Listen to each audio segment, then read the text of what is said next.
Good morning, everybody. I hope you're doing great. I just wanted to talk to you about our lesson on landforms today. So this lesson is going to be a little bit different because we will be using a program called Nearpod. Nearpod is an interactive presentation tool, but it allows you guys to actually navigate through it and interact with the different things. So today what we're using in our Nearpod is a virtual field trip. So we are actually going to be visiting some very famous landforms from all over the world on our screen, and you will get to click and navigate through and just really get a first-hand account of what these landforms look like. So for this, we will be working in groups. I have already figured out who is working with who, so I will let you know about that when we get to do this lesson. But you and your group will be responsible for navigating through this lesson. Now, you will be using the student paced function of the tour, which means that you guys will get to work at your own pace. So you can take as much time looking at it as you need to. You will also have this vocabulary sheet. Now, it's very important that we communicate in our groups. I want us to get a first-hand look at the different landforms, but then I want you guys to practice describing orally. So we're going to look at the picture here in a minute, and I'm going to show you what I mean by that. But you will have to communicate with your group to describe the landforms. So let's go ahead and take a look at a couple for an example. So the first one that we have is a mountain. So if I was going to look for the word mountain on our vocabulary sheet, which is right here, we can see that we already have a definition.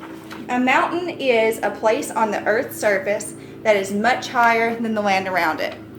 Okay, so I think that we all know what a mountain is, but let's see if we can connect it to what we have already learned. Think back a moment when we were talking about the Earth's crust and the lithosphere. Do you guys remember learning about tectonic plates?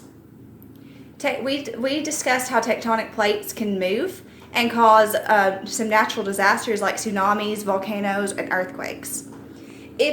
As these tectonic plates move over time, it causes the ground to actually kind of go up on top of each other and stack because they bump into each other, and it causes the ground to rise. Over time, like millions and millions of years, this ground can rise higher and higher until it becomes a hill or a mountain. So that is one process that causes the formation of a mountain. So let's go ahead and take a look at this one. I'll get this closer so you can see. This is Mount Everest in Nepal. So you will just click over in your tour. And then I want you guys to take a look around at the screen. Now, you can actually use your mouse and navigate. And as you can see, it gives you a 360 pan view of Mount Everest. Now at this time, guys, in the lesson, I want you to try to describe what you were seeing using words to your group members. Okay, now let's take a look at your assignment for today's lesson. So the first one is the Landforms dinosaur map. This is something that you and your group is going to do together. Now, for this one, what we are going to do is we're going to get creative, and we're going to use our knowledge of landforms, our vocabulary sheet that gives us definitions of the different types of landforms, our group members, and mostly our imagination. We're going to pretend like we have discovered a new island. This is our dinosaur island. Now, let's pretend we're explorers. We have this map. We have to go to different places on the island, and we have to label the features of the land with landforms. You can also use your previous knowledge, guys, and incorporate some bodies of water if you want to do that. Now, let me show you how we're going to do this. Let's take a look at the dinosaur's face right here. We see he has a smile and an eyeball. Now, let's think about this using our knowledge of landforms or bodies of water. What type of landform could the eyeball become? Well, it's a circle and it's in the middle of something. Could we pretend that this is an island? An eyeball island? It could be if the rest of the dinosaur was water. Or you could pretend that it's a lake surrounded by a body of water. The smile could become a stream. The head here could be a hill. Here's just some different examples. I've had students in the past to do this that labeled the spikes on the back as mountains, but then you can get really creative, guys. You can turn this dinosaur any way you want to. And if you turn it upside down or sideways, these spikes could become a peninsula. So there are different ways that you can label it. There is no right or wrong answer as long as you can defend your reasoning with facts. Now, guys, this is where you're going to get your evidence from. This is your vocabulary sheet that tells you the definition of each landform or body of water.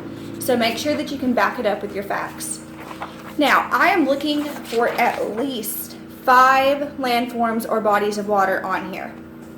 That means that each one of you is responsible for coming up with at least one on your own. Now, guys, you should be able to get way more than 5 from this. I've had students to get 15 to 20 off of this, so it shouldn't be any problem. But let's go ahead and take a look at how you are being graded for this. Here's your rubric. It comes with your dinosaur map. I'm going to go over this with you. To make the highest score possible, which is a 3 for this category, you will need to correctly identify and label 5 or more landforms. I've already told you that. You will get 3 points if you can do that with your group. If you only do 3 or 4 landforms, you get 2 points. And if you label less than 3, you only make 1 point. So let's not do that. All right, let's take a look at the next category, which is labels. Okay, so I'm looking for spelling here. And I just want to make sure that you know what you're talking about. So all labels are clearly written and correctly spelled. That's for 3 points.